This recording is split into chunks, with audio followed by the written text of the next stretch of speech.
अब तो बिहार में भाजपा का सबसे मजबूत किला भी सुरक्षित नहीं रहा। बात करेंगे भाजपा के राष्ट्रीय अध्यक्ष नितिन नवीन की विधानसभा सीट जो उन्होंने छोड़ दी है, और कैसे प्रत्याशियों के बदला बदली का खेल शुरू हुआ बीजेपी में। उसने बीजेपी के तमाम दावों, तमाम रणनीति, तमाम प्रबंधन और फैसलों की पोल खोल कर रख दी है। भारतीय जनता पार्टी भी अब धीरे धीरे राजनीतिक रूप से, रणनीतिक रूप से गर्त में जा रही है। सियासी पिच पर आपका स्वागत है। मैं सिमरनजीत सिंह हूं आपके साथ। बिहार की बात करेंगे। बिहार राजनीति के मामले में देश का बड़ा चर्चित राज्य है, और आपको बता दें कि भारतीय जनता पार्टी के राष्ट्रीय अध्यक्ष नितिन नवीन बिहार से ही आते हैं। राष्ट्रीय अध्यक्ष बनने के पूर्व राष्ट्रीय अध्यक्ष वो तब बने जब वो बांकीपुर सीट से विधायक हुए। विधायक रहने के दौरान ही वो अध्यक्ष हो गए। अब चूंकि उनको देश की राजनीति करनी थी, दिल्ली की राजनीति करनी थी, लिहाजा उनको राज्यसभा भेज दिया गया। राज्यसभा जाने के बाद उन्होंने अपनी परंपरागत जो सीट थी बांकीपुर, उससे को छोड़ दिया, इस्तीफा दे दिया। उपचुनाव की बारी आ गई। काफी दिनों से कयास लग रहा था कौन लड़ेगा राष्ट्रीय अध्यक्ष की सीट से, कौन लड़ेगा। और राष्ट्रीय अध्यक्ष की सीट पर भाजपा का उम्मीदवार क्लियर होता उसके पहले ही प्रशांत किशोर जो जनसुराज के सूत्रधार हैं, देश के जाने माने प्रतिष्ठित रणनीतिकार हैं, उन्होंने अपनी उम्मीदवारी का ऐलान कर दिया। कहा भाई पार्टी चाहती है कि हम चुनाव लड़ें। अब पार्टी क्या चाहती है? पार्टी के सुप्रीमो तो खुद प्रशांत किशोर हैं। कहने के लिए कहा गया कि पार्टी चाहती है कि मैं चुनाव लड़ूं। चुनाव लड़ने वो मैदान में उतर गए। आरजेडी कांग्रेस के गठबंधन से रेखा गुप्ता। राजद ने भी किसी से मशवरा करने की जरूरत नहीं समझी। उसने भी अपने सहयोगियों को ठेंगा दिखाया, खासतौर पर कांग्रेस को, और अपना उम्मीदवार एक तरफा ऐलान कर दिया। कांग्रेस भी बेचारी क्या करती, समर्थन करना था कर दिया। कांग्रेस के दो नेता पहुंच गए। कुमार आशीष जो इस सीट से पहले भी प्रत्याशी थे 2015 में, लेकिन प्रशांत किशोर और रेखा गुप्ता और भाजपा तीनों के बीच की टक्कर होनी तय है। भाजपा ने किया क्या? अभिषेक कुमार बंटी नाम के उम्मीदवार को मैदान में उतार दिया।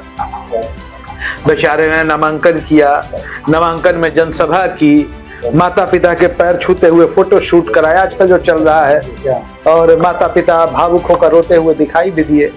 मतलब एक आम भारतीय परिवार की जो परंपरा है, खुशी का मौका होता है।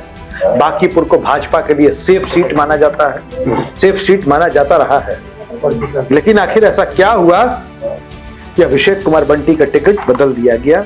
कहा गया कि आप जाइए और प्रेस के सामने कहिए कि हमको चुनाव नहीं लड़ना। चिट्ठी भी लिखवा दिया गया। कहा जा रहा है कि चिट्ठी तो उन्होंने खुद लिखा, लेकिन आप जानते हैं कि चिट्ठी कोई खुद से लिखता है।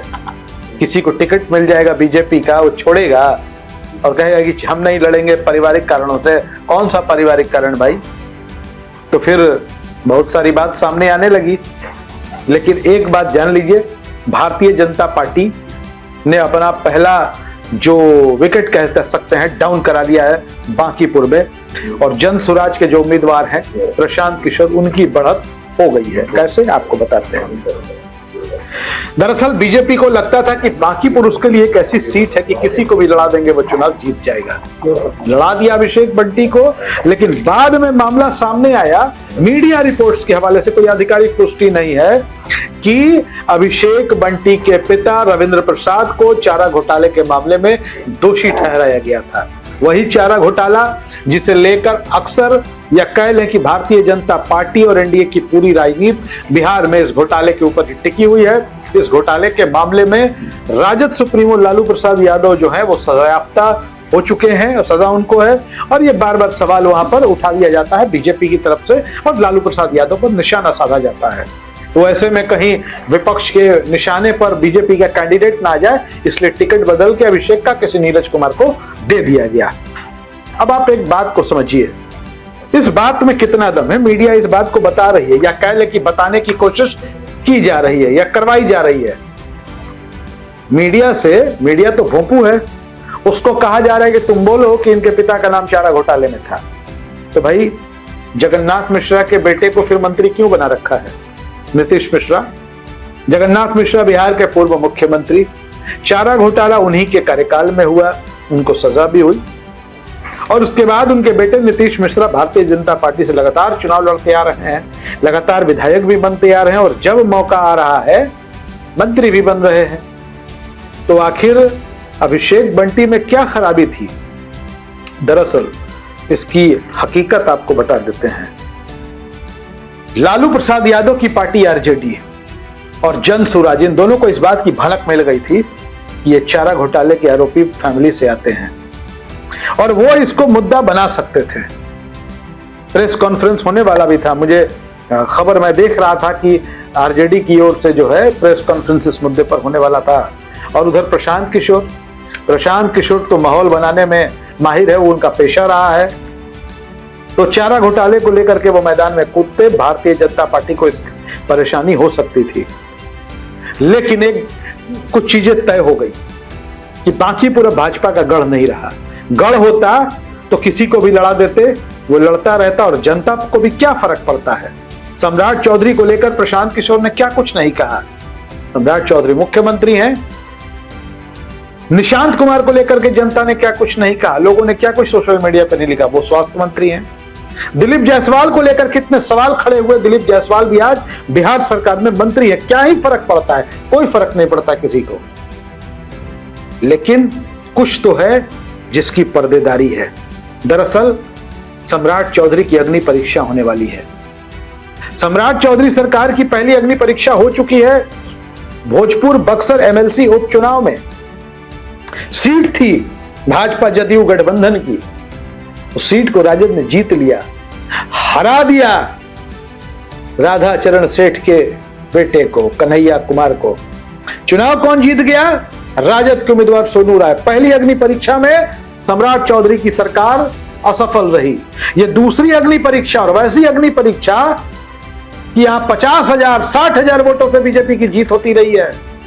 और ऐसे सीट पर, ऐसे चुनाव में अगर उम्मीदवार बदला जा रहा है तो यकीन मानिए कि सब कुछ अच्छा नहीं है। और भाजपा का जो अपने सबसे मजबूत किला है वो किला दरक रहा है। प्रशांत किशोर तो कहेंगे, वो कह भी रहे हैं कि हमारी पहली जीत हो गई। और जनसुराज के कार्यकर्ताओं का हौसला बुलंद हुआ है, भारतीय जनता पार्टी के कार्यकर्ताओं का हौसला डाउन हुआ है। सबको लगा कि अगर अभिषेक कुमार बंटी का टिकट कट रहा है तो संभव है कि कोई बड़ा चेहरा आ जाए। ऋतुराज सिन्हा बड़ा नाम, रणवीर नंदन भाजपा में बड़ा नाम, ऋतुराज सिन्हा भाजपा के राष्ट्रीय मंत्री। लेकिन कोई चर्चित नाम नहीं आया। नीरज कुमार मैदान में आ गए। अब नीरज कुमार को लेकर के भी कई तरह की बातें हो रही हैं कि क्या उनका बायोडाटा मार्केट में चल रहा है कि 1994 में जन्म हुआ और 2006 में वो भाजपा के कार्यकर्ता हो गए। अब 12 साल की उम्र में कार्यकर्ता कैसे हो गए? राजनीतिक दल का सदस्य बनने के लिए 18 साल की न्यूनतम उम्र सीमा निर्धारित है। खैर, भाजपा की महिमा है, भाजपा जाने। अब यकीन मानिए कि अगर जो बीजेपी ने किया है बांकीपुर में, अगर ये काम कांग्रेस ने किया होता, आरजेडी ने किया होता, किसी दूसरी पार्टी ने किया होता तो मीडिया कहती बैकफुट पर कांग्रेस, बैकफुट पर राजद। लेकिन बीजेपी ने उम्मीदवार बदल दिया बीच चुनाव, इसको मास्टर स्ट्रोक बताया जा रहा है। यही है बीजेपी और यही है मीडिया, यही है बांकीपुर। किला तो दरक रहा है। आप क्या सोचते हैं इस विषय पर? अपनी राय कमेंट बॉक्स में जरूर लिखिए। धन्यवाद।